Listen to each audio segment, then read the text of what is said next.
All right, good morning. Let's go ahead and get started. Today, we are going to cover Social Security disability claims for individuals over the age of 55. Before we go any further, I do want to make sure and mention that today's webinar does not include any legal advice.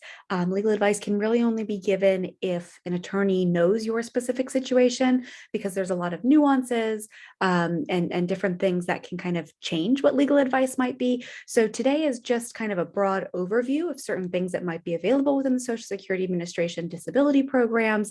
If you do have specific questions and you would like legal advice, please feel free to reach out. I do provide my contact information at the end. So reach out. I'm always happy to answer any questions, to kind of help people navigate this very, very confusing process. Today, we're going to talk a little bit about some Social Security disability basics to kind of lay a little bit of groundwork. Then we'll move into the listings. And then we will move into the grid rules, which is really particularly what we're talking about when it comes to individuals age 55 and up. The grid rules are kind of some of those special rules that come into play and can really, really help your claim if you're 55 and older. And then finally, I always close out my webinars with how an attorney can help you with your Social Security disability claim. Not everybody knows how an attorney can help, even people who have already hired an attorney. So that can be a little bit helpful to kind of give you a little bit of insight on, number one, if you've already hired an attorney, are they doing what they should be able to do? Generally, they do. And if you have not hired an attorney, what might an attorney be able to do to help you in your specific situation? A little bit about me. My name is Caitlin Wildoner. I am the founding attorney of Beacon Disability PLLC, which is a law firm based in St. Johns County, Florida. Beacon Disability, we exclusively practice administrative federal law, and we assist clients throughout the United States with agency level matters at the Social Security Administration, starting from the initial Social Security disability application through the reconsideration stage, through the hearing stage, and to the appeals council stage. We do not handle any federal court appeals, but instead we focus our efforts on the agency level, initial application through appeals council. All right, as promised, a little bit of background on Social Security disability basics to lay some of that groundwork. There are two different programs that can be considered Social Security disability, and oftentimes as a layperson, it's hard to know which program you might qualify for. Social Security Disability Insurance is SSDI. That requires that you're disabled for a period of at least 12 months, unable to work, due to physical and or mental impairments. So it can be strictly physical, it can be strictly mental, or it can be a combination of both, which often, especially once a physical condition manifests itself for a while, it does wind up having a little bit of a mental component to it as well. Nothing to be embarrassed by, but definitely if you have an attorney, something you need to let her or him know, as well as, regardless of whether you have an attorney, Social Security. They need to know a little bit about what's going on. You'll hear me probably say time and time again in this webinar, honesty is key with Social Security. We don't sugarcoat things.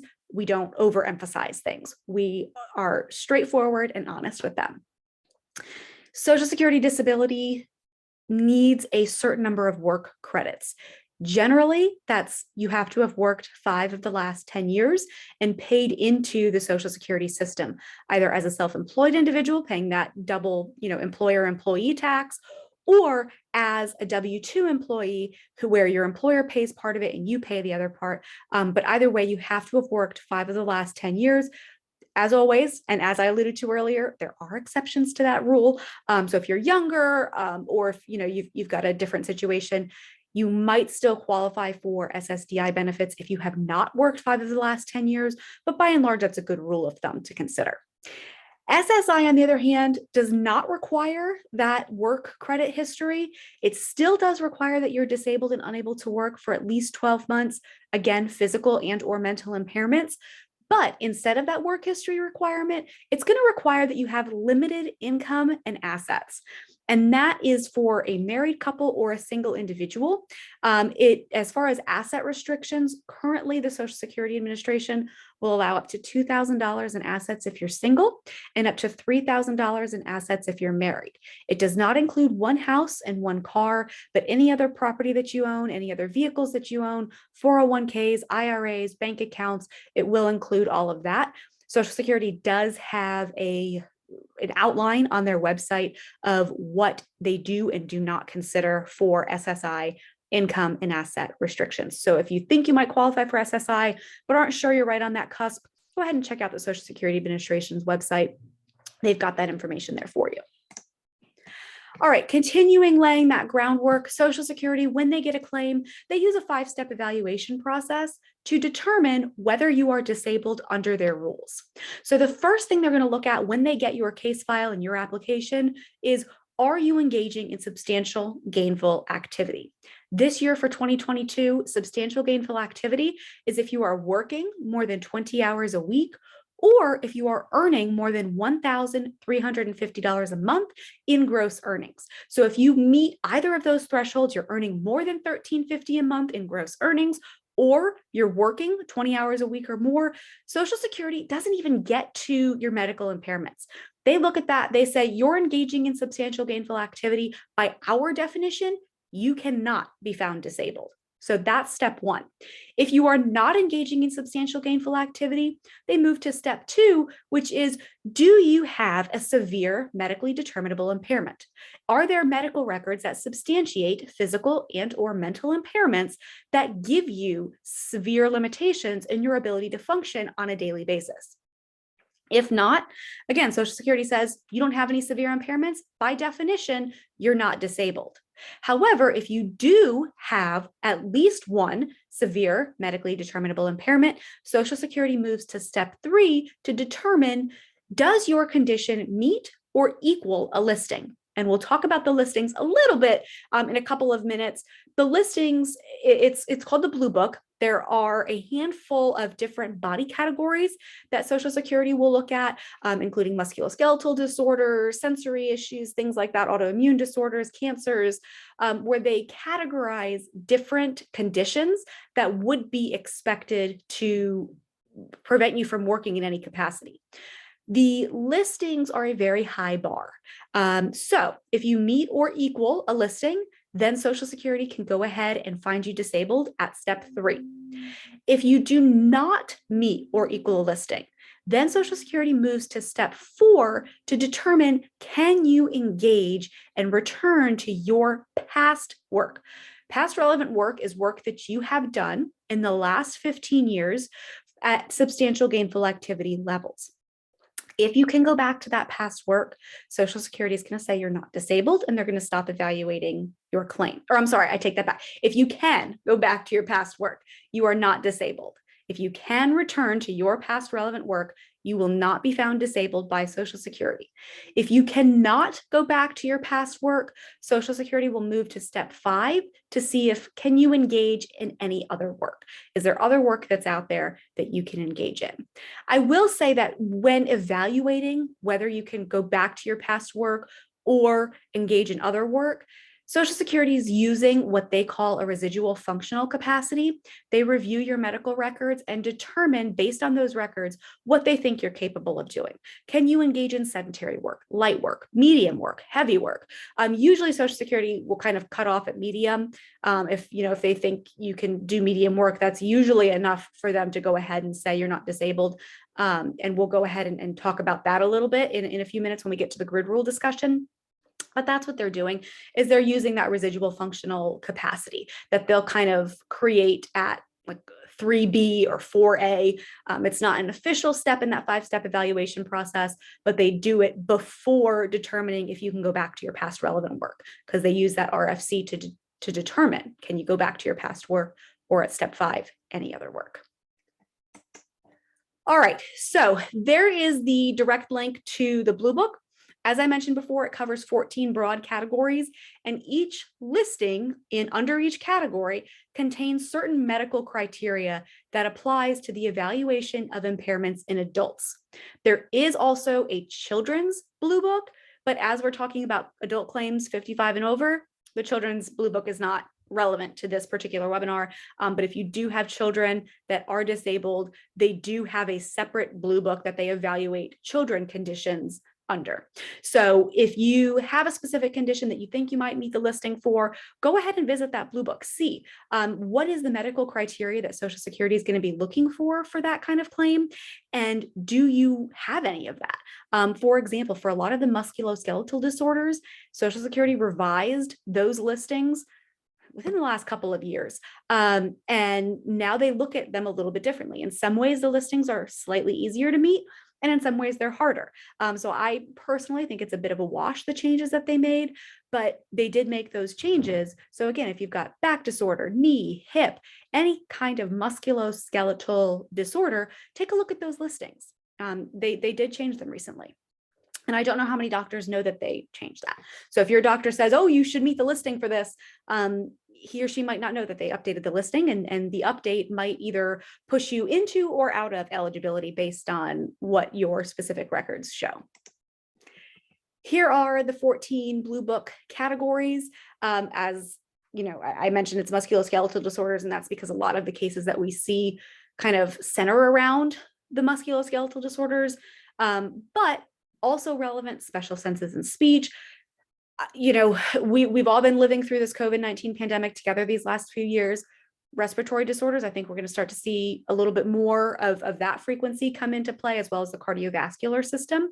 They do have certain Blue Book listings for certain digestive disorders, certain skin disorders, endocrine disorders. It's looks unlike any of the other categories. They just kind of have a broad brush of what they look at in certain kind of endocrine disorders, to give you a little bit of background, neurological disorders, cancer, immune system disorders. So these are the categories. And if you've got a severe impairment in one of these 14 categories, take a look at the category online in the Blue Book. See what Social Security is going to look for. Before they get to all the specific listings, they have kind of a little bit of background on what specific evidence they're looking for, what they mean when they use certain words in the listing. So that can be helpful. And again, if you have an attorney, the attorney, you know, typically we know these Blue Book listings and know whether or not you might qualify under one of them, or if it's going to be the RFC argument that's a little stronger in your situation. Leads us into the residual functional capacity. So there's a couple different RFC levels within Social Security's kind of evaluation process. The first is the sedentary exertional level.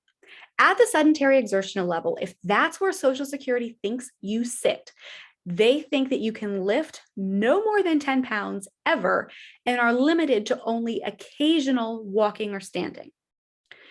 At the light exertional level, Social Security thinks that you are capable of lifting and carrying up to 20 pounds occasionally and 10 pounds frequently, with frequent standing and walking. And that medium exertional level is lifting and carrying up to 50 pounds occasionally, 25 pounds frequently, and again, frequent standing and walking. There are also heavy and very heavy exertional levels. You'll often hear that not in a hypothetical presented by Social Security. As I mentioned earlier, they don't often say an individual can return to heavy or very heavy work. Oftentimes, they will either say an individual is limited to medium, or they might say a full range of physical exertional level. And in that case, then that does include heavy and very heavy. But typically where you hear those two exertional levels is when a vocational witness might be classifying your past work. They might say that, you know, it was performed at heavy or very heavy. So these are basically the 5 RFC categories. Also relevant to the grid rules, which we'll talk about in a minute, is whether your past work is skilled or unskilled. Unskilled work is work that requires little to no judgment and focuses on simple duties that can be learned on the job in a short period of time. Semi-skilled work does require some skills, but doesn't require more complex work duties. And then, of course, you've got skilled work, which requires qualifications, and it also requires that you use judgment to determine things like the machine and manual operations to be performed, or nurses are a skilled category that I see frequently because it tends to be a more physical job that unfortunately, once we get diagnosed with a physical condition, we can't go back to. So that's a very common skilled work is anything kind of in that arena. Of course, anybody that has had to go through many years of schooling, an accountant, a doctor, a lawyer, those kinds of things will also fall into skilled work. Semi-skilled work is things like a cashier. And then unskilled work, it actually kind of surprised me. I had a client the other couple of weeks ago who used to be a mail carrier, and that is considered unskilled work. So, which I could not do that. So not sure why they think it's unskilled. I think it would require skills, and I don't have those skills. But it's considered unskilled by the Dictionary of Occupational Titles. So that's kind of the other side that we will look at of the grid rules. And here we are. So here are the grid rules for sedentary exertional level for individuals 55 and older. Unfortunately, Social Security considers you to be advanced age. And as you'll see all the way to the left in these columns, those are the grid rule numbers. If you're represented by me, you might hear me talk to a judge at the beginning of the hearing and saying, they'll ask for the theory of the case, and I'll say, here's where we're coming from. Here's the quick stats. And we believe this case should be approved using grid rule 20104. As Mr. Smith is limited to sedentary work, he's 57 years old. He does have his high school diploma, but he's unable to make a direct entry into skilled work, and he has unskilled past work, something like that. So as you can see, I don't know why Social Security uses DO as kind of the C above, but that's what all of those mean. So you'll see that, like I said, the first column is the grid rule number.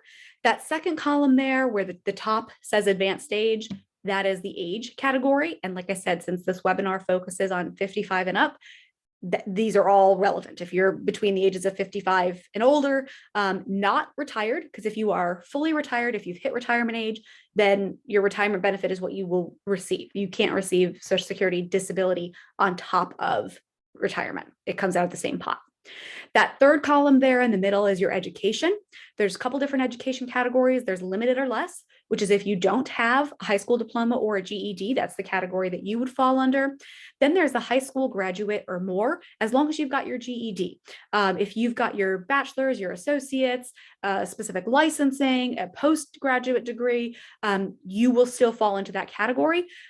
But within that high school graduate or more, as you'll see, there's kind of two subcategories. One is you can go and make a direct entry into skilled work, and the other is you cannot make that direct entry into skilled work. The fourth column over you'll see is whether your past work, if you have any, if you don't have any, it's none. You have no past relevant work. Is your past work unskilled, semi-skilled, or skilled? And that's where you'll look at that. If you have semi-skilled or skilled past work, Social Security is going to look to see, do you have transferable skills? And if you do, then that will often result in a finding of not disabled. If you don't have transferable skills under the grid rules and under sedentary, as you'll see here, every single sedentary grid rule, if you don't have transferable skills or if you have unskilled work, you are not disabled. Other than the 20105, where if you can make a direct entry into skilled work, just because you did unskilled work or no past work before, you can still be found not disabled. All right. So moving to light. This one's a little bit easier to read. Here again, you've got the grid rule numbers, advanced stage. That center column is education. What your past work is in that fourth column, unskilled, skilled, or semi-skilled. And then that final fifth column is, again, whether Social Security would direct a finding of disabled by using the grid rules. And these are available on Social Security's website. I do put them here because it makes it a little bit easier for you to be able to see kind of whether you might be found disabled using the grid rules, if they would be helpful to you or not, but they can be found also on Social Security's website. All right, here we go. Medium work or greater. If you are between the ages of 55 and 59, if you can return to medium work, under the grid rules, it will likely result in a finding of not disabled. As you can see, the only grid rule with a finding of medium RFC where you will be found disabled under the grid rules is if you are between the ages of 55 and 59, you have no high school diploma or GED, and you have no past work. Then you can be found disabled under the grid rules.